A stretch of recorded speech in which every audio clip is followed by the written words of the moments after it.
अस्सलाम वालेकुम व्यूअर्स, मैं हूं अबूज़र मुअज़्ज़म और आप देख रहे हैं मेरा सोशल मीडिया चैनल। सबसे पहले तो जी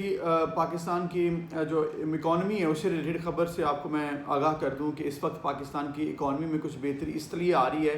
कि सबसे पहले तो जिसको मैं क्रेडिट दूंगा वो मिफ्ता इस्माइल का ये बयान था कि पाकिस्तान की इकॉनमी अब डिफ़ॉल्ट से दूर हो चुकी है। जब से ये पीडीएम गवर्नमेंट आई है इन्होंने इतनी नेगेटिविटी फैलाई, इतनी नेगेटिव खबरें फैलाई, इतना गलत बयानी की कि पाकिस्तान डिफ़ॉल्ट की तरफ जा रहा था, ये था वो था। उसकी वजह से क्या हुआ कि डॉलर जो है उसकी प्राइस जो है 60 रुपये तक बढ़ गई, जो कि पाकिस्तान तरीके से गवर्नमेंट में 53 रुपये मैक्सिमम गई है 2018 से 2022 तक। इनके 4 महीने से कम टाइम में डॉलर जो है वो 60 रुपये बढ़ गया था। तो क्योंकि ये इन्होंने रोना धोना और गलत बात ये कर रहे थे, अब चूँकि मिफ्ता इस्माइल ने ये कहने पर मजबूर हो गए कि ये पाकिस्तान की इकॉनमी डॉलर जो है वो पाकिस्तान की इकॉनमी डिफ़ॉल्ट नहीं हो रही, तो जिसके बाद अब आहिस्ता आहिस्ता 2 से 3 दिनों में आपने देखा कि बेहतरी आ रही है। इस वक्त डॉलर जो है वो 238 रुपये से भी नीचे आ रहा है और 12 रुपये की कमी आई है जी एक दिन के अंदर डॉलर में, जो कि बड़ी पॉजिटिव बात है। और इसके अलावा मैं आपको ये भी बता दूं कि जो चंद दिनों से आप ये देख रहे थे ओवरऑल कि पाकिस्तान की इकॉनमी में स्टॉक एक्सचेंज में भी प्रॉब्लम आ रही थी, वो भी अब रुक गई है और स्टॉक एक्सचेंज जो है वो भी इस वक्त 41,000 से ऊपर ट्रेड कर रही है। ऑल्दो पीडीए की गवर्नमेंट में ये 48,000 थी, लेकिन इन्होंने आकर इतना सत्यानाश किया जिसके बाद ये 40,000 पे आई। लेकिन मिफ्ता इस्माइल का ये बयान कि अब पाकिस्तान की इकॉनमी जो है वो डिफ़ॉल्ट की तरफ नहीं जा रही, उसके बाद से अब मामला जो हैं वो बेहतर हो गए हैं। और इसके अलावा आपको मैं ये भी बता दूं कि जब आप एक मैसेज देते हैं नेगेटिव तो उसका इम्पैक्ट बहुत ज़्यादा सख्त होता है, और यही हुआ है जो कि इन्होंने नेगेटिव मैसेज दिए। उसके बाद यहाँ पर आपके प्रॉपर्टी का काम ख़त्म हो गया, आपकी ऑटोमोबाइल्स का काम ख़त्म हो गया, आपके और सारा जो इंफ्रास्ट्रक्चर था वो भी डेवलपमेंट ख़त्म हो गई। फिर आपकी टेक्सटाइल इंडस्ट्री बहुत मुतासिर हुई और इसकी वजह से आपके डॉलर के ऊपर बहुत प्रेशर आया और डॉलर ऊपर चला गया। एक और चीज़, जुलाई में पाकिस्तान की बरामदात में भी कमी आई है, ये भी देखना होगा गवर्नमेंट को कि 24% बरामदात जो है कमी हुई है। मौजूदा माली साल के पहले महीने यानी कि जुलाई में पाकिस्तान की बरामदात में गुज़िश्ता महीने जून के मुकाबले में 24% कमी देखी गई है। ये बीबीसी उर्दू की खबर में पढ़ रहा हूँ। जून 2022 में 2.9 अरब डॉलर की बरामदात हुई, जो जून के मुकाबले में जुलाई में बरामदात 2.2 अरब डॉलर तक गिर गई, यानी कि जून से जुलाई में अब कमी आई है। फिर जुलाई के महीने में दरामदात जो हैं यानी कि इंपोर्ट जो है वो भी 38% कम हुई है और इंपोर्ट का भी जो बिल है वो भी कम हुआ है।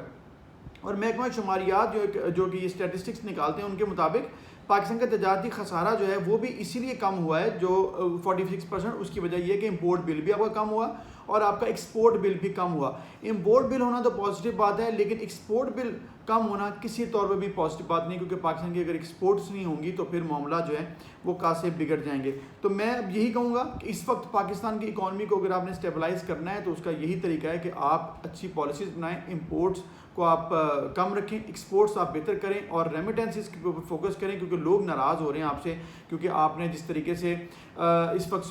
पाकिस्तान में पॉलिटिक्स की और इकॉनमी जैसे चला रहे हैं तो पाकिस्तान में इन्वेस्टमेंट नहीं आ रही है। अब ये एक तरीका है कि आप wrong message, negative message economy का पाकिस्तान की तरफ से ना जाए, तभी पाकिस्तान आगे बेहतर हो सकता है।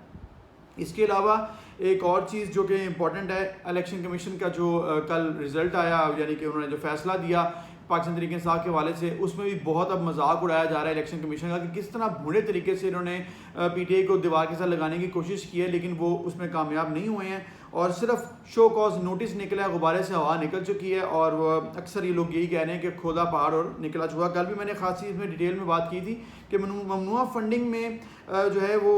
इसको पाकिस्तान के तहरीक इंसाफ को डाला गया है और उसमें मोस्टली पाकिस्तानी नेशनल्स ही निकले हैं और कंपनीज जिन्होंने बनाकर पाकिस्तान में पैसे भेजे हैं वो भी वहाँ पर अमेरिका में और ऐसे कंट्रीज में ज़रूरी होता है कि आप कंपनी के थ्रू पैसे भेजें, वरना टेरर फाइनेंसिंग में ये चीज़ ना आ जाए, ताकि वो रजिस्टर हो जाए। तो इन चीज़ों को अब देखा जाएगा, सवाल उठाए जाएंगे और फिर ऑब्वियसली इनको चैलेंज जब किया जाएगा तो ये जो इलेक्शन कमीशन ने शो कॉज नोटिस जारी किया उसका जवाब फिर ये पाकिस्तान तहरीक इंसाफ देगी और इसमें से बड़े आराम से पाकिस्तान तहरीक इंसाफ निकल जाएगी, क्योंकि पाकिस्तान तहरीक इंसाफ ने चैनलाइज तरीके से तमाम पैसा बाहर से मंगवाया है। अनलाइक नून लीग और मौलाना फजल की जो पार्टीज़ हैं उनके पैसे कैसे आए ये आप सबको बेहतर पता है।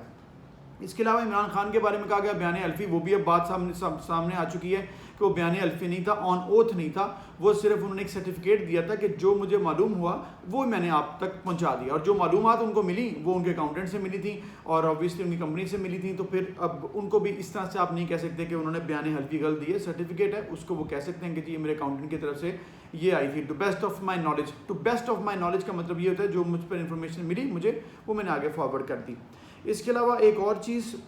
अब ये इसके ऊपर ऑब्वियसली पाकिस्तान तहरीक इंसाफ जो है वो एहतजाज भी करेगी, जुमेरात का रोज़ रखा गया है और इलेक्शन कमीशन तो ऑलरेडी जो है वो बड़ी बाइस नज़र आ रही है, तो वो इन फैसलों से भी मज़ीद बाइस नज़र आ रही है। और जैसे फजूल और बिल्कुल भोने तरीके से इन्होंने ये फैसले लिखे हैं उसमें कहीं तौर पर भी नज़र नहीं आ रहा है कि ये ऑन मेरिट है, बल्कि ऐसा लग रहा है प्रेशराइज्ड है। इसका भरपूर जवाब भी दिया जाएगा पाकिस्तान तहरीक इंसाफ की तरफ से, और इसके अलावा इसको चैलेंज भी किया जाएगा और सुप्रीम कोर्ट भी जाया जाएगा, हाई कोर्ट्स भी जाया जाएगा, जहाँ जहाँ पर भी मुतल्लिका फोरम्स हैं उनसे इस बारे में बात की जाएगी। अब हम उम्मीद करते हैं कि ये तमाम मामला जो है इसके ऊपर जो हवा थी वो तो निकल चुकी है, तो इसको अब प्रोपेगेंडा जितना किया जाए वो तो इनकी मर्जी है, लेकिन इसका जवाब पीटीआई के पास भरपूर है और वो तैयार है इसका जवाब देने के लिए। इससे हुआ कुछ नहीं, पाकिस्तान तहरीक इंसाफ का मज़ीद फ़ायदा होगा और नून लीग और दीगर पार्टीज़ का इससे नुकसान होगा, इसके अलावा कुछ होता हुआ नज़र नहीं आ रहा।